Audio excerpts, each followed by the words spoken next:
Assalamualaikum warahmatullahi wabarakatuh. Kami dari kelompok 6 yang beranggotakan saya Melawati, Saya Diana Vita, saya Desrina Aulia Rahma, saya Maria Ulfah, di mana kami akan mempresentasikan dan juga membahas yaitu mengenai materi teori pasar modal. Oke, baik. Materi yang pertama yaitu mengenai pasar modal. Jadi apa itu pasar modal? Nah, pasar modal itu merupakan suatu sistem keuangan yang terorganisasi. Termasuk di dalam itu ada bank-bank komersil dan semua lembaga perantara di bidang keuangan, serta seluruh surat-surat berharga yang beredar. Oke, selanjutnya yaitu mengenai CIPM atau Capital Asset Pricing Model, di mana CIPM ini merupakan suatu teori yang mampu menghitung bagaimana suatu saham atau aset berharga yang memiliki resiko lain mampu memberikan keuntungan yang menggiurkan. Di mana CIPM ini merupakan suatu cara pendekatan dari suatu harga aset ataupun aset pricing yang di dalamnya mampu memprediksi nilai keuntungan dari suatu aset berharga beresiko tinggi lain. Nah, CIPM ini berguna untuk membuat prediksi hasil yang diinginkan dari suatu aset berharga. Selanjutnya ada perumusan model CIPM. Perumusan model EPT menggunakan analisis faktorial atau faktor analisis dengan langkah-langkah sebagai berikut. Yang pertama ada identifikasi faktor-faktor makro, yang kedua ada menaksir risk premium yang disyaratkan pemodal untuk menanggung resiko faktor-faktor tersebut, yang ketiga ada menaksir kepekaan faktor-faktor tersebut, dan yang keempat ada menghitung expected return. Model arbitrage pricing theory atau APT, model ini dikemukakan oleh Stephen Ross. Model APT dianggap lebih baik daripada CIPM. Jika CIPM memerlukan banyak asumsi, maka sebaliknya APT lebih sedikit asumsi. Asumsi utama dari APT adalah setiap investor yang memiliki peluang untuk meningkatkan return portofolionya tanpa meningkatkan risikonya akan memanfaatkan peluang tersebut. CIPM dapat merefleksikan seluruh hal yang berhubungan dengan aset berharga dan juga risiko serta hubungannya. Manfaat-manfaat CIPM yaitu yang pertama melihat hubungan risiko tiap aset. Dengan menggunakan CIPM maka akan tergambar suatu keadaan yang mana hubungan dari risiko untuk setiap aset bisa terlihat dalam kondisi yang seimbang. Yang kedua yaitu memperkirakan hubungan risiko dengan return. Dengan menggunakan CIPM, maka para investor bisa melihat risiko hasil berupa risiko sistematis saham atau surat berharga. Yang ketiga yaitu mempertimbangkan risiko sistematis. CIPM mengasumsikan bahwa bisnis dapat memiliki portofolio investasi yang beragam, menghilangkan risiko tidak sistematis yang mereka hadapi. Yang terakhir yaitu untuk memperkirakan pengembalian aset. Dengan memahami perkiraan ini, para investor dapat membuat keputusan tentang alokasi aset mereka.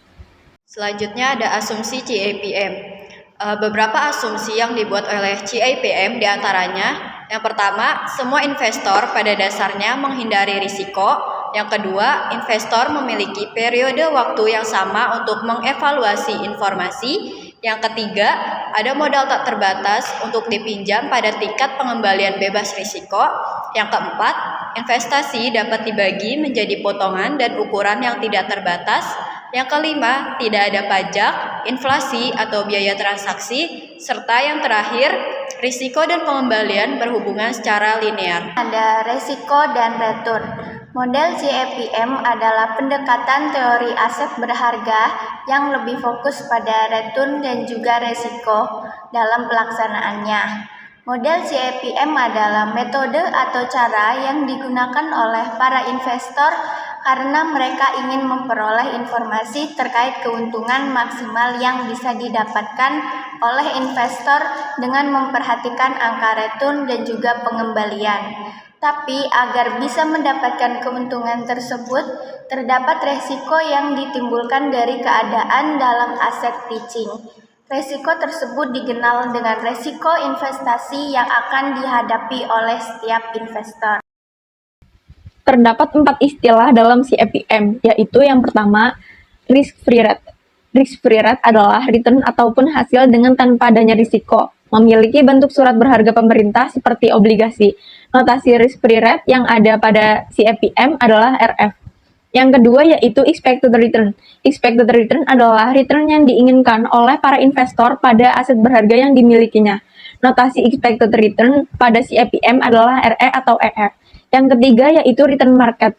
Return market atau tingkat pengembalian pasar pada CAPM yaitu tingkat pengembalian dengan berdasarkan tingkat fluktuasi indeks harga saham yang ada. Notasi return market pada CAPM adalah RM. Dan yang terakhir yaitu beta. Beta adalah suatu cara mengukur tingkat keuntungan dari aset berharga atas return market. Selanjutnya itu ada Arbitrage Pricing Theory atau bisa disebut dengan APT.